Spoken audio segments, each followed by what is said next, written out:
Assalamualaikum warahmatullahi wabarakatuh. Salam sejahtera untuk kita semua. Om Swastiastu, Namo Buddhaya, salam kebajikan.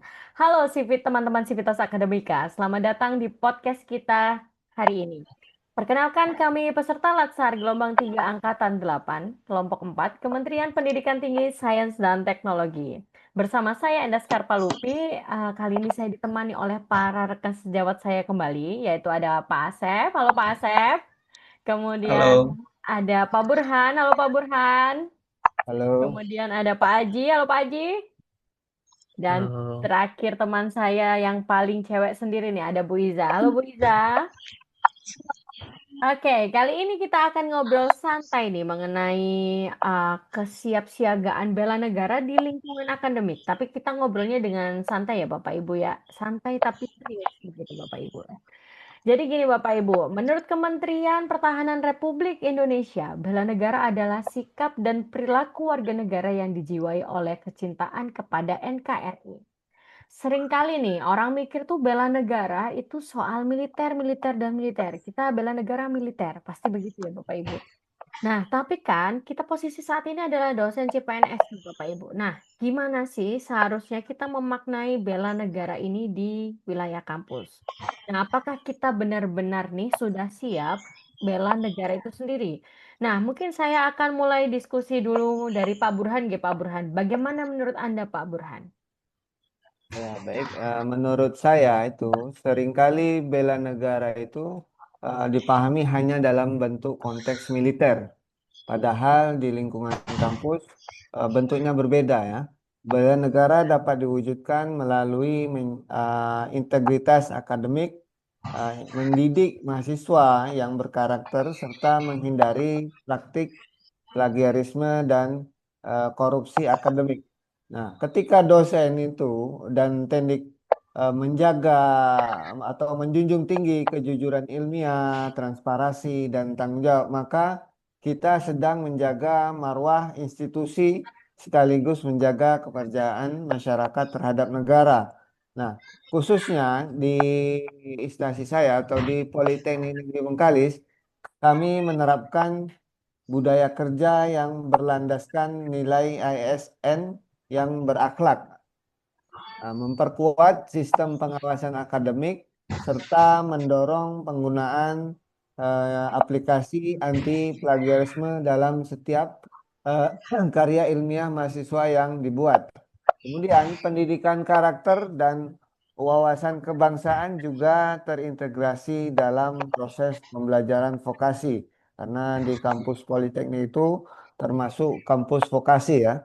Nah, dengan demikian, bela negara di kampus bukan sekedar slogan, tetapi juga menjadi praktik nyata dalam membangun pendidik yang berkualitas dan berintegritas untuk masa depan Indonesia. Jadi, menyambung dari Pak Burhan ya, Mbak. Oke, Jadi silakan Bu sebenarnya Iza. saya setuju dengan Pak Burhan. Bahkan sebenarnya ancaman sekarang itu lebih banyak non militernya. Contohnya itu seperti radikalisme, disinformasi, polarisasi sosial, hoax digital. Contohnya itu seperti banyak banget berita palsu tentang kebijakan pemerintah atau isu-isu kampus yang sebenarnya itu tidak jelas sumbernya itu dari mana. Kemudian menyebar luas di media sosial dan memicu kesalahpahaman. Sebenarnya di instansi saya, Politeknik Negeri Tanah Laut, itu sudah melakukan peningkatan pemahaman kepada sivitas akademika bahwa jika ada informasi baru itu harus diverifikasi terlebih dahulu sebelum disebarluaskan.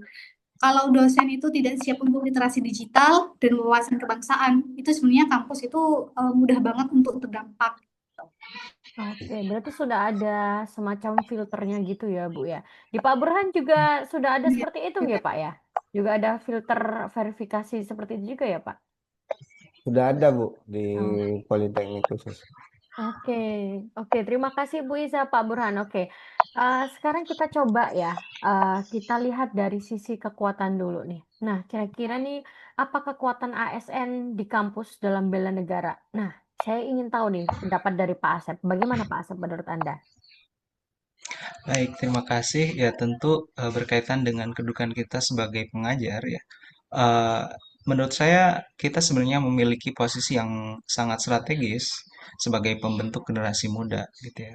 Kemudian kurikulum yang bisa disisipkan nilai-nilai kebangsaan dan juga sistem tata kelola berbasis regulasi yang mendukung penguatan karakter.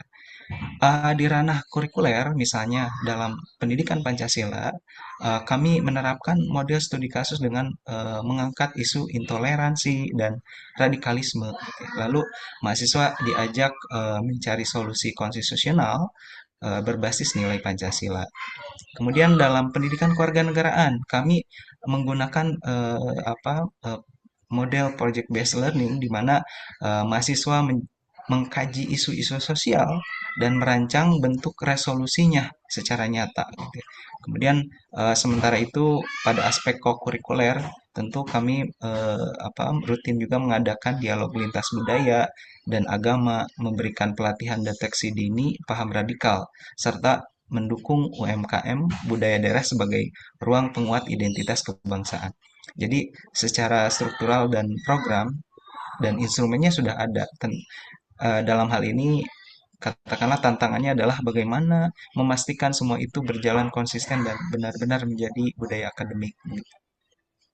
Oke, seperti itu ya Pak. Sudah ada BPL, terus kita juga sudah diterapin yang namanya bagaimana mahasiswa itu mengkaji isu-isu. Nah, ini kan kalau kita lihat nih seakan-akan mahasiswa ini sudah langsung terjun lapang ya Pak. Nah, selanjutnya Betul. kira-kira nih Pak, apa kelemahannya nih kira-kira Pak? Kan sudah kuat banget nih dirasa. Nah, kira-kira kelemahannya apa Pak? Ah, Lagi-lagi biasanya dalam hal konsistensi. Kadangkala mahasiswa mengaktualisasikan penugasan penugasan kampus gitu ya, hanya berorientasi pada pemenuhan nilai perkuliahan semata tanpa bertumbuh kesadaran gitu ya. Dan saya pikir bela negara sering juga dianggap formalitas gitu ya, belum ada indikator konkret kesiapsiagaan di tingkat fakultas. Selain itu, literasi ancaman siber dan hoax masih perlu ditingkatkan. Oke, terima kasih Pak Asep. Oke, kita sudah bicara dengan Pak Asep mengenai kelemahan dan kekuatan dan sebagainya ya. Nah, sekarang saya ingin tahu nih Pak Aji, bagaimana sih Pak Aji peluangnya Pak Aji? Menurut Bapak gimana nih Pak? Oke, kalau kita bicara peluang ya, yang pasti di buat kita itu ada penguatan nilai ASN berakhlak ya dari Kementerian Pendayagunaan Aparatur Negara dan Reformasi Birokrasi, yang dimana ini bisa menjadi fondasi budaya kerja berbasis integritas. Di instansi saya, khususnya di Prodi Ilmu Komunikasi Fisip Unlam, itu kami menginternalisasikan nilai harmonis dan adaptif dengan memanfaatkan teknologi komunikasi untuk transparansi informasi. Yang dimana kami melihat digitalisasi itu bukan hanya sekedar alat, tapi peluang untuk membangun public trust melalui keterbukaan informasi akademik yang akuntabel khususnya gitu. Oke, seperti itu ya Pak Aji. Tapi Pak Aji, kita bicara mengenai digitalisasi nih Bapak. Nah, pasti nih punya tantangan terbesar nih. Apa sih Pak tantangannya Pak?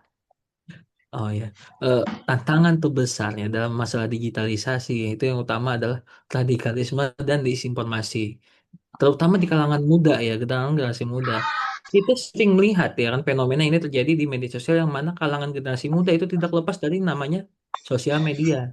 Sebagai dosen komunikasi ya, yang bicara masalah media, saya sering melihat tantangannya adalah ruang gema yaitu echo chamber di media sosial itu sendiri. Mahasiswa seringkali hanya terpapar informasi yang sesuai dengan preferensi mereka saja, sehingga rawan terjebak dalam hal namanya polarisasi. Tanpa filter logika komunikasi yang kuat, mereka bisa menjadi agen penyebar hoax tanpa mereka sadari, ya kan? Yang pada akhirnya melemahkan kohesi sosial bangsa negara kita itu. Oke Pak, itu sangat lemah ya memang ya Pak ya. Oke, Iya. dari tadi kan kita sudah bicara nih Bapak Ibu mengenai kekuatan, kelemahan, kemudian ancaman, tantangan juga ya Pak Haji ya. Nah, sekarang nih saya ingin tahu nih bagaimana sih apa sih langkah strategis yang bisa kita lakukan ya? Mungkin eh, bisa kita mulai dari Pak Haji dulu ya Pak Haji karena tadi sudah membahas kelemahan nih. Silakan Pak Haji, apa langkahnya? Oke. Kalau kita bicara langkah strategis ya, yang pasti di tempat kami itu kita namanya mengintegrasikan nilai bela negara itu dalam RPS. Lalu kita juga melakukan pembenahan literasi digital dan anti hoax, serta penguatan produksi konten kreatifnya. yang dimana bermuatan nilai-nilai kebangsaan tadi. Ya, kita juga harus mendorong mahasiswa untuk banjir konten positif, di mana guna untuk melawan narasi radikalisme tadi. Di ULM khususnya kita bisa mengoptimalisasikan praktikum komunikasi untuk membuat kampanye sosial yang edukatif. Sehingga bela negara itu bukan hanya jadi teori hafalan saja, melainkan aksi nyata dalam ruang digital. Oke, kalau untuk Pak Asep sendiri gimana nih Pak Asep? Apa langkah strategis yang bisa kita lakukan Pak Asep? Kalau saya, kita juga bisa membangun budaya diskusi sehat di dan inklusif di kampus masing-masing gitu ya. Kita tentu betapa pentingnya diskusi akademik dan itu saya pikir itu hal yang perlu dan strategis sekali. Oke, nah yang terakhir nih mungkin saya ke Bu Iza ya. Gimana Bu Iza? Apa langkah strategis yang bisa kita lakukan Bu Iza? Jadi kalau yang paling penting menurut saya itu teladanan, Mbak. Jadi ASN itu harus menjadi role model integritas dengan menunjukkan perilaku sikap jujur, kemudian disiplin, tanggung jawab, menjaga netralitas, serta konsisten antara perkataan dan perbuatan, khususnya dalam lingkungan kampus. Sebenarnya keteladanan dosen itu dan tenaga kependidikan akan mempengaruhi budaya akademik, membentuk karakter mahasiswa, kemudian menciptakan suasana kampus yang sehat, harmonis, dan berorientasi pada nilai-nilai kebangsaan. Seperti itu, Mbak. Oke, wah menarik sekali ya diskusi kita hari ini ya. Mungkin karena kita terbatas waktu ya Bapak Ibu ya. Mungkin sebagai penutup nih, saya ingin minta nih Bapak Ibu semua menyampaikan satu kalimat saja yang mewakili kesiapsiagaan bela negara di lingkungan akademik. Mungkin saya mulai dari Pak Burhan dulu nih Pak. Apa satu kalimat yang ingin disampaikan Pak? Bela negara adalah menjaga integritas akademik setiap hari, khususnya di lingkungan kampus. Oke. Kalau Bu Iza apa nih Bu Iza? Bela negara adalah melawan hoaks dengan ilmu pengetahuan. Oke. Nah, Pak Asep nih sekarang. Apa nih Pak Asep satu kalimatnya? Oke, bela negara adalah membentuk generasi profesional yang cinta Indonesia. Oke. Dan terakhir Pak Aji. Apa nih Pak Aji satu kalimatnya? Oke, kalau menurut saya ya, bela negara itu dimulai dari tanggung jawab yang kecil dulu, yang kita jalankan dengan sepenuh hati. Itu kuncinya. Oke, keren sekali Bapak Ibu.